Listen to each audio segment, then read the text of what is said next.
Mga kapuso, nakatutok pa rin tayo sa epekto ng lindol dito po sa Cebu na naramdaman din hanggang sa lalawigan ng Iloilo. Nakitaan po ng mga bitak ang mismong Kapitolyo at apektado rin ang pasok sa mga paaralan. Nakatutok si Zen Kilantang Sasa ng GMA Regional TV. Nakitaan ng mga bitak ang dingding at palikuran ng Iloilo Provincial Capital nang suriin ng mga otoridad kaninang umaga. Kasunod yan ng pagyanig na dala ng magnitude 6.9 na lindol sa Cebu kagabi na naramdaman din ang lakas hanggang sa Iloilo. Ayon sa Iloilo PDRRMO, bukod sa mga bagong bitak, may ilan ding matagal ng bitak at lumaki lang dahil sa lindol. Those who have 4 to 5 stories building, i-ensure gidanay ang structural integrity. Ang mga municipal building officials, ang mga municipal engineers, individually, private and public buildings should be inspected. Maliban dyan, wala naman daw nakitang structural defect sa gusali kaya tuloy ang trabaho roon ngayong araw. Nausog naman sa alas 10 kaninang umaga, nagsimula ang normal operation sa Iloilo City Hall dahil nagsagawa rin ng assessment ang mga otoridad para tiyaking ligtas sa panganib ang naturang building at ang katabi nitong legislative building. Siyempre para safety man kami, ari ding obo, so dapat safe kami kay ari sila. Nagsagawa rin ng rapid visual assessment ang DPWH-6 sa iba pang gusali, simbahan, tulay at istruktura sa Western Visayas. Kabilang ang kontrobersyal na Ungka at Aganan flyover. We will be making the urgent recommendation if need, no? Makita kita the structural defects nga serious that will warrant nga i-discontinue ang use na isang building na o structure, no? We'll do it. Dahil pa rin sa lindol, sinuspende muna ang face-to-face classes sa 46 na mga LGU sa buong Region 6. 1,120 na mga paaralan yan, kung saan mahigit 400,000 na learners ang nagpatupad muna ng alternative delivery mode. Based on the information coming from our DRRM focal person here sa may regional office, ongoing ang assessment as we speak sa aton sining mga facilities, aton sining mga eskwelahan kaga mga opisina. Mula sa GMA Regional TV at GMA Integrated News, Zen Kilantang Sasa, nakatutok 24 oras. Isasama na po ng Department of Justice ang ilang miyembro ng Pamilya Villar sa investigasyon nito sa mga flood control project sa Las Piñas. At nakatutok si Salima Refra. May 5 taong umupo bilang galihim ng Department of Public Works and Highways si Senador Mark Villar noong Duterte administration. Sabi ngayon ni Justice Secretary Jesus Crispin Remulla, mula daw nung panahong yun, nakuha ng pinsan niyang buo ang mga kontrata sa infrastructure project sa Las Piñas, ang balwarte ng kanyang pamilya. Because of that prohibited interest with his cousin being the contractor in Las Piñas. Mga sir, gano'ng karami? 18 billion worth of projects. 18 billion? Billion. 18.5 ang sabi sa report. But we have to flesh it out. Sabi ni Remulla, hindi lang daw limitado sa flood control projects ang napunta sa pinsan ni Villar. Lahat ng klaseng project yan. Whatever, ano maisip mo, yun na yun. Kasama yan, lahat, in the menu. From school buildings to roads, to asphalt overlay, to revetments, lahat yan, kasama yan.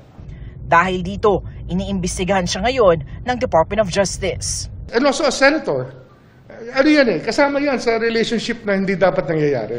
Di ba? Kasi you have something to do with the, with the way that the money is involved. When you vote for a budget, kasama ka na ron. When you participate in the budgeting process, kasama ka na ron. Kasama rin sa investigasyon ang kapatid ni Villar na si Senador at dating Las Piñas Representative Camille Villar, pati na ang inang si dating Senador Cynthia Villar. They're related interest. Isa lang sila interest nila. Isang relationship lang yan. Diba? Isang family lang yan. First degree of consanguinity to the 4th degree of consanguinity. Diba? Or 3rd degree pa. From Cynthia to the contractor is 3rd degree. Bahagi ang investigasyon sa mga Villar sa case build-up sa mahigit 6 na pong mga mambabatas na kontratista, dating kontratista o may relasyon sa mga kontratista. I don't know if that's known to them or it's just the impunity of it all. That people don't care anymore if it's against the law because no one's going to run after them, they think. But it's something that we have to address, and we will do it. Sinusubukan ng GMA Integrated News na makuha ang panig ng mga Villar. Para sa GMA Integrated News, Salima Refran, nakatutok 24 oras. Opisyal nang binuksan ang bagong season ng oldest collegiate athletic association sa bansa na NCAA. Unang araw pa lang ng Season 101, mainit na agad ang tagisan sa men's basketball. Nakatutok si Nico Wahe.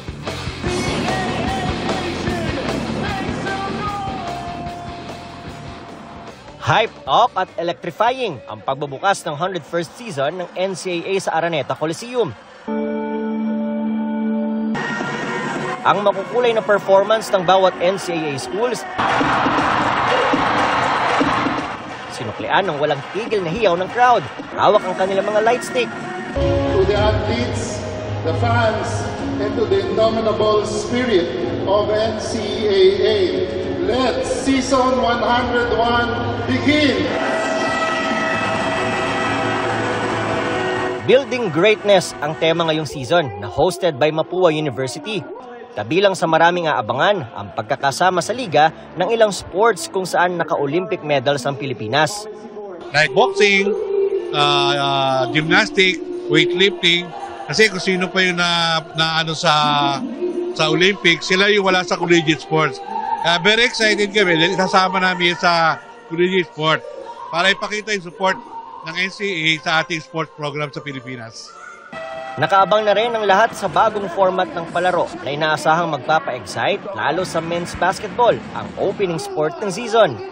Sobrang excited kasi another year na naman, another NCAA season and another opportunity na ipakita yung talent and ma-represent yung school. Siyempre masaya, makakalaro na ulit ako sa NCAA. Siyempre this is my last season na rin. Sobrang saya kasi lalo na iba yung team. Sobrang thankful lang ako. After ng opening ceremony, nagtapat sa first game of the season ang defending champion Mapua Cardinals at Lyceum Pirates, kung saan panalo ang Mapua matapos ang dalawang overtime 90-89. Kabilang sa nanood si World Boxing Champion Manny Pacquiao. Second game naman, nagharap ang College of St. Benilde Blazers at ang San Beda Red Lions. Para sa GMA Integrated News, ako si Nico Wahe, nakatutok 24 oras. Matinding pinsala ang iniwan ng bagyong Opong sa Masbate matapos itong maglandfall ng 2 beses doon. Maraming tahanan ang nasira at ang ilang residente problema ang mapagkukunan ng makakain. Agad naman naghatid doon ng tulong ang GMA Kapuso Foundation. Matapos maglandfall ng bagyong Opong sa Masbate nitong Biyernes, tumamba ang malaking pinsala nito sa lugar. Maraming puno at poste ang natumba. Ang mga bahay malapit sa dagat, sa bayan ng Milagros, hindi rin nakaligtas. Huwag kayong mag-alala, ang munisipyo ay may kakayahang pambili, kaya lang ang problema namin, ang availability po ng mga construction materials. Habang may nakukuha kaming mga supplies, ipagpapatuloy namin ang pagbibigay. Isa sa matinding pinadapa ay ang bahay ng pamilya ni Mary Ann. Pinagtagpi-tagping trapal muna ang nagsisilbi nilang silungan. Wala na kami matirahan. Yung mga kapitbahay namin, yun na lang nagbigay ng tent namin. Yung natira na mga yero, yun ang inaano namin kinukover. Problema rin niya kung saan kukuha ng pambili ng bigas. Mahina raw kasi ang huli ng isda ng kanyang mister. Yung asawa ko dyan, nagladlad pa sa dagat ng lambat para may ulam kami. Bigas wala. Kasi lahat dito bigas ang problema. Kaya sa ilalim ng Operation Bayanihan ng GMA Kapuso Foundation, sako-sakong relief goods ang isinakay natin sa ating truck para itawid sa Masbate. At nitong linggo, agad tayong nakapaghatid ng tulong sa mahigit 8,000 individual sa bayan ng Milagros, Aroroy at Baleno. Maraming salamat po, Kapuso. May isasaing na kami. Maraming sa tulong ninyo. Mga Kapuso, maraming kababayan pa natin ang nangangailangan ng tulong. Naghahanda na ang aming team na magtutungo naman sa Romblon para sa ikalawang bugso ng Operation Bayanihan para pa rin sa mga sinalanta ng bagyong Opong doon. Maghahati din tayo ng tulong sa mga naapektuhan ng lindol sa Cebu. Sa mga nais mag-donate, maaari po kayong magdeposito sa aming mga bank account o magpadala sa Cebuana Luwalier. Pwede ring online via GCash, Shopee, Lazada, Globe Rewards at Metrobank credit cards. Inaprubahan ng Senado ang resolusyong humihimok sa International Criminal Court na isailalim na lang sa house arrest si dating Pangulong Rodrigo Duterte. Sa botong 15 yes, 3 no at 2 abstain, pinaboran ng Senado ang resolusyong inihain ni Senador Mig Zubiri at Senador Alan Peter Cayetano. Ayon kay Zubiri, dapat isaalang-alang ang lumalala umanong kalusugan ng dating Pangulo na pinabigat pa ng kanyang katandaan. Dagdag ng senador, hindi naman nangangahulugang kalilimutan na o iabsuelto sa mga kaso ang dating Pangulo. Pagbibigay lang anya ito ng pagkakataon para makapamuhay siya sa ilalim ng makataong kondisyon habang dinidinig ang kanyang mga kaso. Inireklamo ng aktres at dating political officer ni Senador Robin Padilla na si Nadia Montenegro ang isang empleyado ng Senado at ilang pahayagan. Reklamong libel ang inihain ni Nadia laban sa ilang pahayagan kaugnay sa artikulo ng mga ito na nag-ugnay umano sa kanya sa nahuling gumagamit ng marijuana sa Senado. Reklamong unjust vexation at paglabag sa Safe Spaces Act naman ang inihain sa Pasay Prosecutor's Office laban sa isang empleyado ng Senado. Ayon sa abogado ni Nadia, mali at malisyoso ang kumalat na balita dahil base sa report ng Senate Office of the Sergeant at Arms ay vape lang ang nakita kay Nadia. Nitong Agosto, nagbitiw si Nadia bilang political officer ni Senador Robin Padilla. Minabuti niya raw gawin ito dahil ayaw niya umanong may madamay pang iba. Magandang gabi mga kapuso. Ako po ang inyong Kuya Kim na magbibigay sa inyo ng trivia sa likod ng mga trending na balita. Isang banging isda sa Bicol hindi lang naka-jackpot sa kanyang nahuling isda. May pabonus pa ito. Sa kanya kasing nahuling Blue Marlin, may nakadikit. Ano kaya ito? Hey! Ilupin! Ang madalas na content ng vlogger mula Tabaco City, Albay na si Jojo, ang pagpapalaot ng kanyang amang manging isda. Gusto ko rin makasama kasi may mga malalaking huli nga daw na isda. At lumaki raw ang kanyang mga mata sa nahuling ito ng kanyang tatay. Nakakuha sila ng malaking Blue Marlin. Mga 120 kilos po yun. Pero mas kinagulat niya, ang Blue Marlin tila may pabonus pa. May nakadikit kasi sa katawan nito na puting isda. Baliktad yung asang niya, kaya doon sa video sabi ko, ano to? Ano to? Parang dugong ba to kasi malaki yung tiyan niya tapos baliktad yung asang. Kasi hindi ko po talaga kilalang isda yung. At tila matindi raw ang kapit nito sa Blue Marlin. Gumanong-ganon pa yung isda doon sa may bandang buntot. Hindi po talaga maalis siya kapit niya sa Blue Marlin. Ang na-video ni Jojo isang klase ng isda na kung tawagin remora. Ang mga remora may disc sa itaas ng kanilang ulo para itong suction cup na ginagamit nila upang dumikit sa mas malalaking lamang dagat gaya ng mga pating, balyena at pawikan. Kaya sa Ingles tinatawag din silang suckerfish. At kaya raw sila dumidikit sa ibang lamang dagat ay dahil may limitasyon ang kakayahan nila sa paglangoy. Although nakakalangoy sila pero hindi ganoon ka-efficient kasi wala nga sila yung tinatawag natin na swim bladder. Sa pamamagitan nito, nakakatipid daw sila ng enerhiya at mas mabilis sila nakakarating sa iba't ibang lugar. And at the same time, may protection pa sila sa mga predators and nadadala sila doon sa mga lugar na maraming mga pagkain din. Ang tawag naman sa klase ng remora na nabidyohan ni Jojo, white remora o white suckerfish. Minsan napagkakamalan silang albino, pero iba naman yung albino sir kasi may genetic disorder yon. Ito ang pinakamaliit sa 8 species ng remora. Lumalaki lang sila ng hanggang 30 centimeters. Kung ang white remora ang pinakamaliit, ano naman kaya ang isa sa pinakamalaki? Kuya Kim, ano na?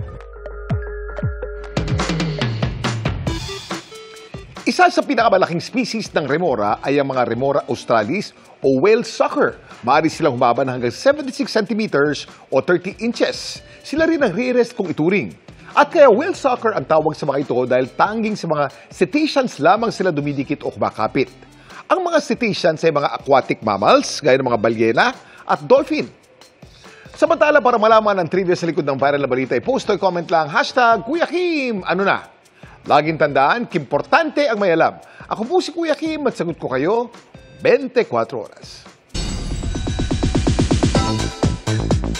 October na at malapit na nating makilala ang mga Sparkle at Star Magic Young Gen Z celebrities and rising stars na magiging bagong housemates ni Kuya.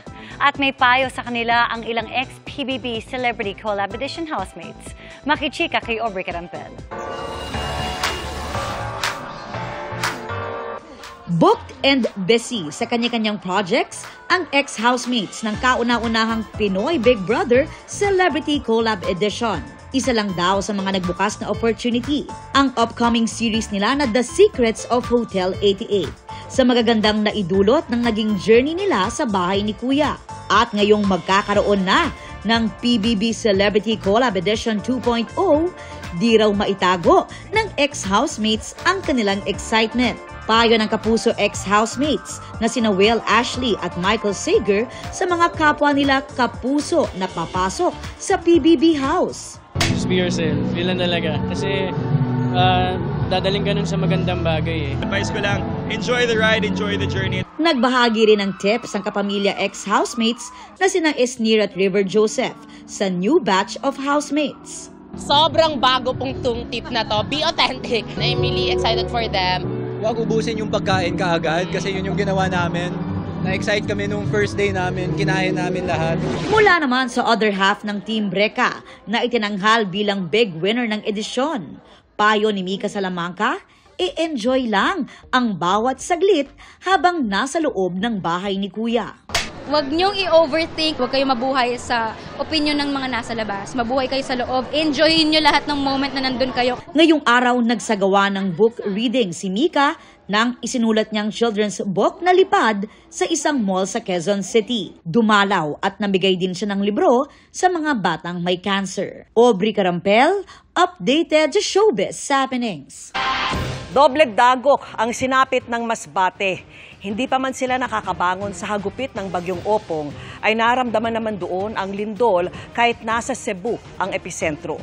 Bumisita roon ang Pangulo at sinigurong handa ang gobyernong tumugon sa mga nilindol sa buong bansa. Nakatutok si JP Soriano. Ang mga biktima ng Bagyong Opong ang sadya ni Pangulong Bongbong Marcos sa pagbisita niya sa Masbate. Pero dahil sa lindol na yumanig sa probinsya ng Cebu kagabi, mabilis niyang ipinag-utos ang pagpapapunta sa Cebu kina DPWH Secretary Vince Dizon at DSWD Secretary Rex Gatchalian. Yan ay upang matiyak na matutugunan ang mga kailangang gawin matapos ang malakas na lindol. The earthquake was very strong. Pagka yung mga ganyang klaseng numbers, that's a very, very big number already. So we're assessing the damage, we're assessing the needs na pangangailangan. Sa inisyal na impormasyong natanggap ng DPWH kaugnay sa lindol sa Cebu, meron na raw ilang kalsada ang nakitaan ng lamat at ina-assess na ang lawak ng pinsala. Sabi ni Presidente, we start with the most immediate needs of relief, clearing the roads, make sure everything is okay, and then we will just move from there. Ayon sa DSWD, handa na ang food packs para sa mga taga Cebu na biktima ng lindol at nakausap na rin daw ng DPWH ang mga LGU sa Cebu. We assured the local chief executives that the national government, all of us, pati DSWD, is ready to help. In fact, as we speak, we have 300,000 family food packs in Cebu already. Naka-preposition na yon. Sa gitna ng pagtugon sa lindol, ang Pangulo sinilip naman ang pinsalang dulot ng Bagyong Opong.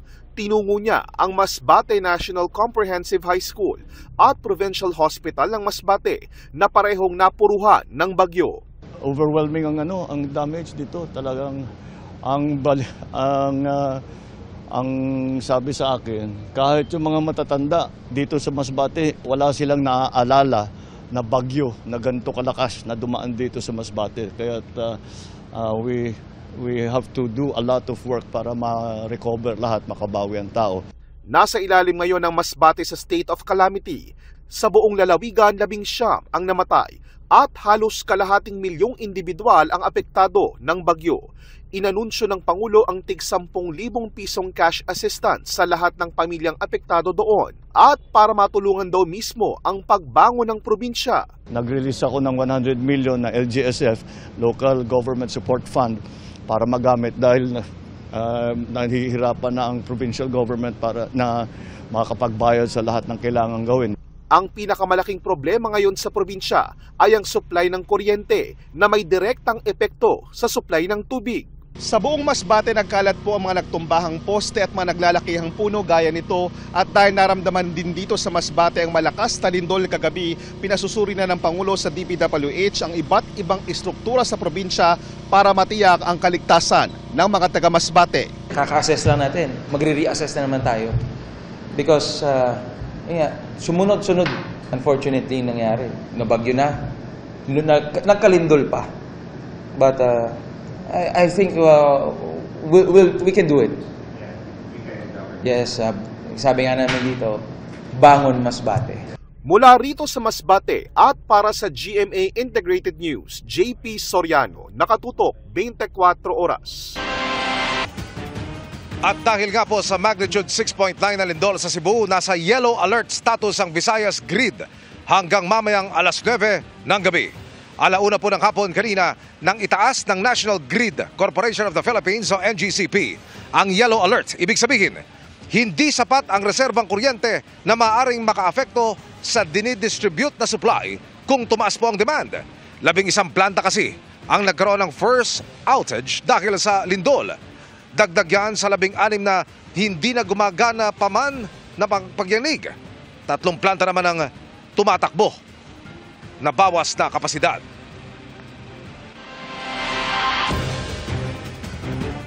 At yan ang mga balita ngayong Miyerkules. Ako po si Mel Tiangco. Ako naman po si Vicky Morales para sa mas malaking misyon. Para sa mas malawak na paglilingkod sa bayan. Mula po rito sa Bugos City, Cebu, ako po si Emil Sumangil. Mula sa GMA Integrated News, ang News Authority ng Pilipino. Nakatuto kami 24 oras.